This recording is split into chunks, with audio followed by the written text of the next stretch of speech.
નડિયાદમાં તંત્રની બેદરકારીથી વિદ્યાર્થીઓને હાલાકી પડી રહી છે। બ્રિજના સમારકામને લઈ વિદ્યાર્થીઓને હાલાકી પડી રહી છે।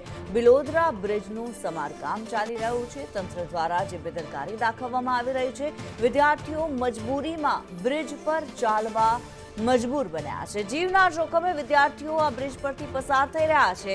બ્રિજના જોડાણ પર પતરા મૂકીને ચાલવા આ વિદ્યાર્થીઓ મજબૂર બન્યા। સમારકામને લઈને વૈકલ્પિક માર્ગ બનાવવામાં આવ્યો છે। વૈકલ્પિક માર્ગથી અંતર 35 કિલોમીટર સુધીનું થઈ ગયું છે। 19 કિલોમીટરનો રસ્તો લાંબો થતા વિદ્યાર્થીઓને હાલાકી પડી રહી છે।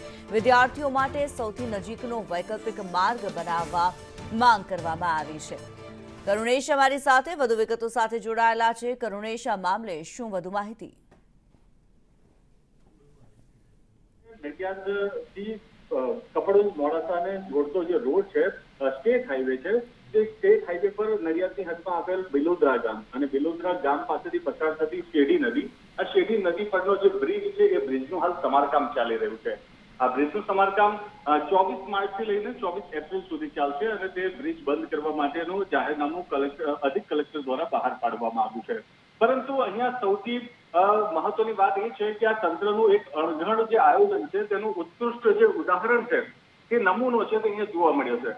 કારણ કે જે નદીની આસપાસ જે ગામો છે, તે ગામોના વિદ્યાર્થી બિલોદરા ખાતે અભ્યાસ માટે આવે છે, પરંતુ આ વિદ્યાર્થીઓ માટે કોઈ જ વૈકલ્પિક વ્યવસ્થા કરવામાં નથી આવી। અને બીજી ખાસ વાત એ છે કે હવે થોડાક જ દિવસોમાં તમામ જે વિદ્યાર્થીઓ છે તેમની પરીક્ષા પણ આવશે।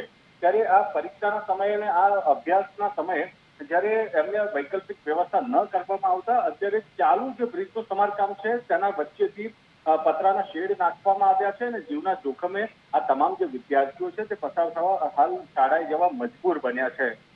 ત્યારે આ સમાચાર પ્રસારિત થયા બાદ આ વિદ્યાર્થીઓને અટકાવવાની જગ્યાએ, પસાર થતા અટકાવવાની જગ્યાએ જો કોઈ સારું વૈકલ્પિક વ્યવસ્થા વિદ્યાર્થીઓ માટે કરવામાં આવે કે જેથી કરીને તેમનો જે અભ્યાસ છે એ અભ્યાસ અને તેમનું હિત જળવાઈ રહે તે પ્રકારની વ્યવસ્થા કરવામાં આવે, તે પણ ખૂબ જરૂરી છે।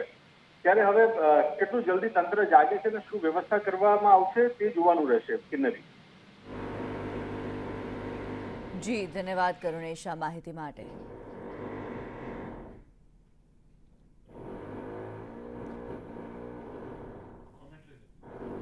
ત્યારે નડિયાદમાં બ્રિજનું સમારકામ ચાલી રહ્યું છે અને આ બ્રિજના સમારકામની વચ્ચે વૈકલ્પિક માર્ગ તો આપવામાં આવ્યો છે, પરંતુ આ વૈકલ્પિક માર્ગના કારણે થઈને કિલોમીટરોનું અંતર વધી રહ્યું છે।